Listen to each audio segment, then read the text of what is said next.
Hey there, Jim here. Welcome to Jim Out Loud. Today I want to give you an update on my hearing journey now that I've been using the Oticon Sentio bone-anchored hearing system for about a week.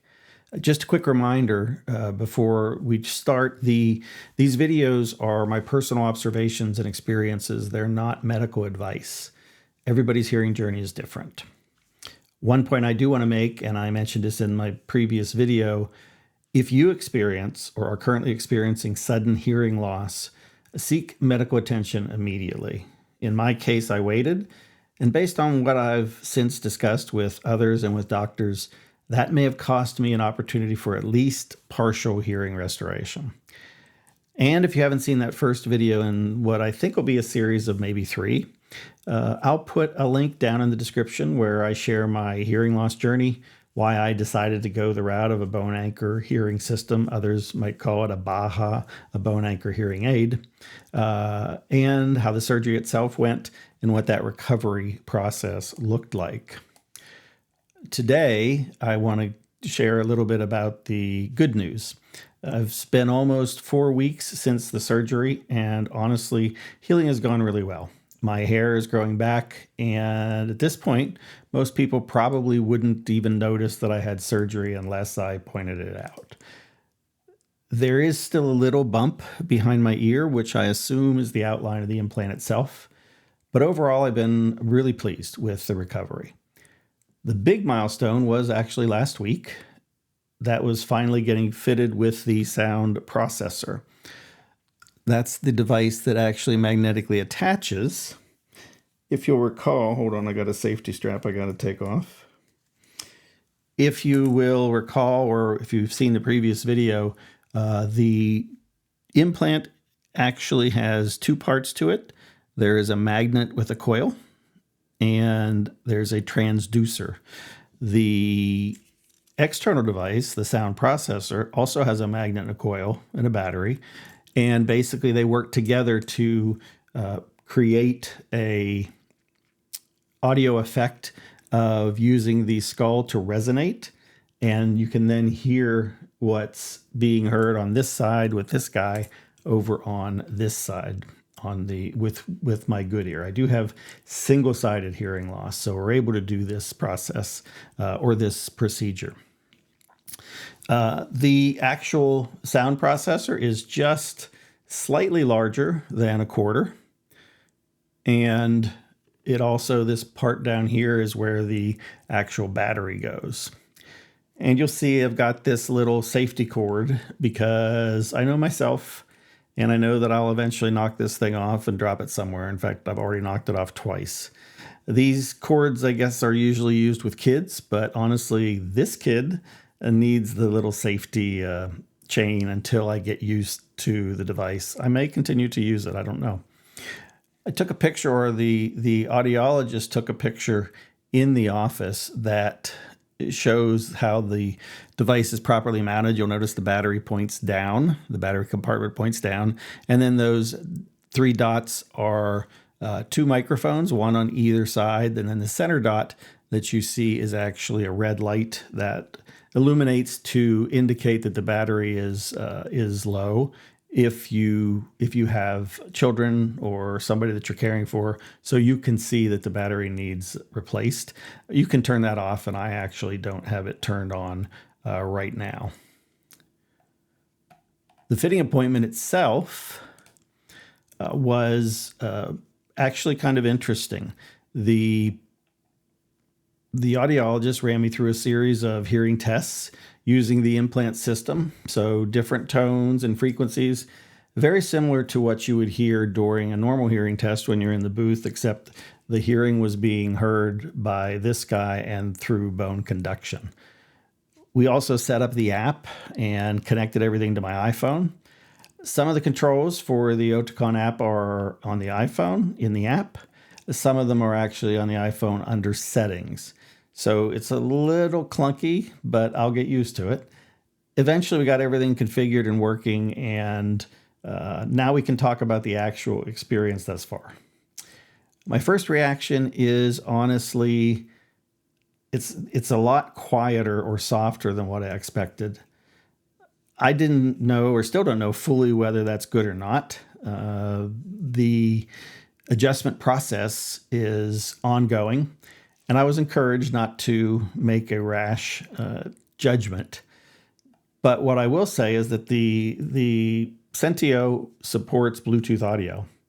And when I tried listening to an audiobook or a YouTube video in a mildly noisy place, we have a grocery store chain here called Wegmans. I often go there for my pizza. I had a slice of pizza. I was using the YouTube video trying to listen through the sound device, through the Oticon Sentio. And it was very difficult to hear, even though the room wasn't particularly noisy and I had the volume all the way up. I hope that some of that improves as they continue tuning it over time. And also the audio quality itself is different than I expected. It's not bad, but it's not real rich audio. The best way I can describe it is it's sort of walkie-talkie-ish, maybe a little tinny. Again, I'm still adjusting and my brain is probably still learning how to process all of this. Here is the interesting part. Over Memorial Day weekend, my whole family was together. We were over at my brother's, and he lives in a very contemporary home, high ceilings, tile floors, a lot of hard surfaces, and it's normally a difficult hearing environment for me. But one of my relatives actually commented and said that clearly the device seemed to be working because it was obvious I was hearing better.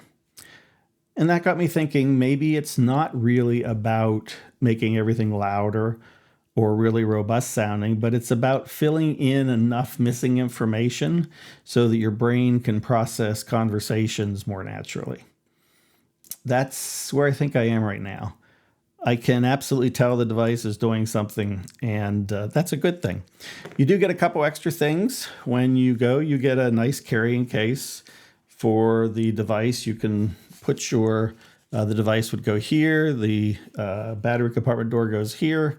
There's this clip, the actual clip that's connected, can sit in here, and then there's a place, where is it? There's a place right there to store a battery. The accessory, they actually gave one accessory. It's called the ConnectClip. So the ConnectClip it's basically a remote microphone. The example was given that someone giving a presentation, I might go up and ask if I could lay this on the presenter's easel, what do you call that, the presenter's podium, or ask them to pin it to themselves. Or if you think about maybe going on a walking tour and your guide is just about, one or two people up and a little bit out of shot, ask them to wear this so that you can hear the sound coming through the sound processor. I've only experimented with it a little bit so far, so we'll talk a little bit more about it in the future video. It does come also with a big bonus. I don't know if it's a big bonus, but a bonus of a backpack. And it's a nice backpack, actually. And then in here is that's the microphone, the external microphone box. And this is the actual box that the sound processor comes in. They also gave me one packet of batteries. I was a little disappointed. This is the batteries, typical kind of hearing aid. You get 6 per pack. I was a little disappointed that the system uses disposable batteries instead of rechargeable one. The battery seems to last a little less than a week. And unlike some hearing aids, I've tried various hearing aids over my journey. Usually you can open them up and the battery flips out and it turns the hearing aid off, so you won't run the battery down when you're not wearing it. With this system, you actually have to remove the battery completely. It's not a big deal, but there's no lever to get it out. You have to use your fingernail. So it's just a little kludgy. They probably were going to keep the size as small as possible. But there's also not even an on-off switch. This button on top is used to raise and lower the volume if I would want to do that. So it's not a huge deal. It's just one of those practical observations you figure out as you live with something like this day by day. Traditional hearing aids often require time for tuning and adjustment. I'm assuming that this is going to be a similar process. One thing I'll say is it is very easy to take on and off.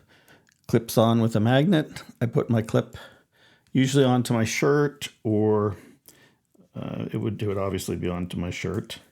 And there you go. Actually kind of looks, people see this and it looks a little bit like I am a security guy, Secret Service. So it's easy to take on and off. And when they set this up, the magnet that's in the external part is various sizes. They had to use the strongest one for me. So I guess I am thick-skinned. So anyway, at this point, I'm trying to be patient and let the technology do its thing and let my brain adapt. I will definitely do another update after my next follow-up appointment in a few weeks. I will also be putting a mix of a little bit of travel content on here soon. I've got an interesting trip coming up at the end of the week where I will be, well, let's just say it has something to do with motorhomes and country music. So if any of that sounds interesting, no pun intended, please like this video and consider subscribing. I would also encourage you to comment with any questions you have or thoughts. And my goal here isn't to chase a YouTube silver play button or anything like that. But if these videos are interesting to you or helpful, then for me, they're worth making. That's all I've got for now. Thanks for watching, and I will see you on the next one.